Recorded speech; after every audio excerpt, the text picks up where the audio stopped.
Hi friends, welcome to our channel. Satyabhama serial next ఎపిసోడ్లో ఏం జరగబోతోందో ఈ వీడియోలో చూసి తెలుసుకుందాం. మహాదేవయ్య పైన అటాక్ చేసింది ఎవరో క్రిష్కి తెలియాలి అని పోలీస్ కంప్లైంట్ ఇచ్చిన సత్య అసలేం జరిగింది అని తెలుసుకోవడానికి ఈ వీడియోని స్కిప్ చేయకుండా ఎండ్ వరకు చూసేయండి.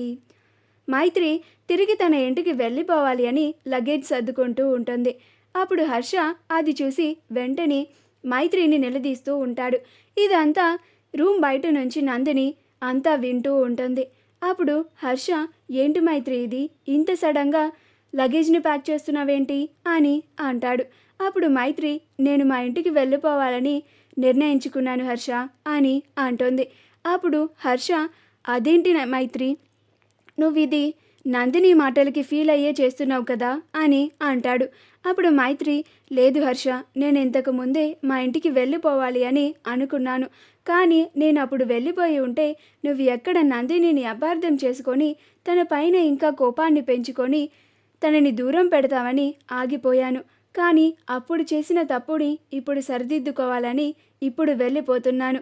ప్లీజ్ హర్ష, నన్ను ఆపకు, దయచేసి నన్ను మా ఇంటికి వెళ్ళిపోనివ్వు. నేను ఇక్కడ ఉండడం వల్ల నీకు నందినికి మధ్యలో చాలా గొడవలు వస్తున్నాయి.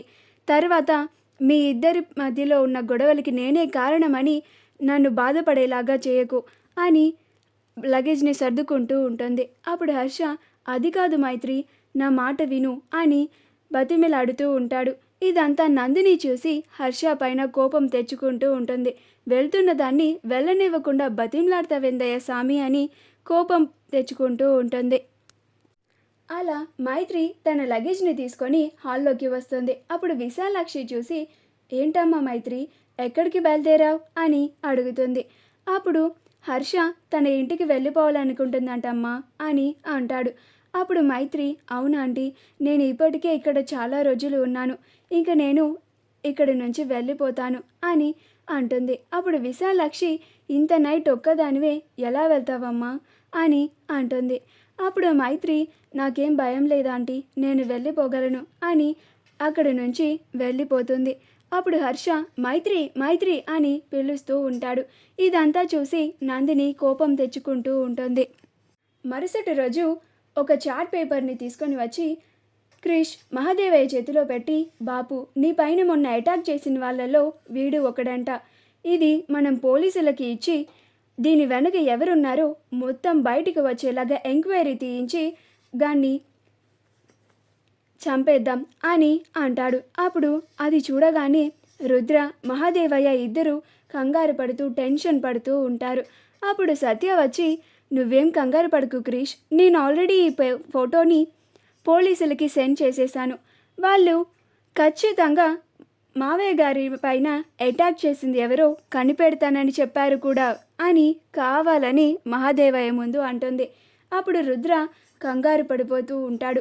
మహాదేవయ్య కూడా దీని వెనుక రుద్ర ఉన్నాడు అని, ఎక్కడ తన కొడుకుని పోలీసులు పట్టుకెళ్తారో అని కంగారు పడిపోతూ ఉంటాడు. ఈలోగా పోలీసులు వస్తారు. అప్పుడు మహాదేవయ్య రుద్ర ఇద్దరు ఆశ్చర్యపోయి లేచి నుంచుంటారు. రుద్ర ఎక్కడ తనకి అటాక్ చేసింది తనేనేమో అని పోలీసులకి ఎక్కడ తెలిసిందో, ఎక్కడ పోలీసులు తనని అరెస్ట్ చేసుకొని తీసుకెళ్తారో అని భయపడుతూ ఉంటాడు. మహాదేవయ్య కూడా ఈ సత్య చేసిన పనికి ఎక్కడ పోలీసులు తన కొడుకుని అరెస్ట్ చేస్తారో అని కంగారు పడిపోతూ ఉంటాడు. అప్పుడు పోలీసులు వచ్చి, మా వీడియో కనుక మీకు నచ్చినట్లయితే లైక్ చేయండి, షేర్ చేయండి, మా ఛానల్ని సబ్స్క్రైబ్ చేసుకోండి, పక్కన ఉన్న బెల్ ఐకాన్ని క్లిక్ చేయడం మాత్రం మర్చిపోకండి.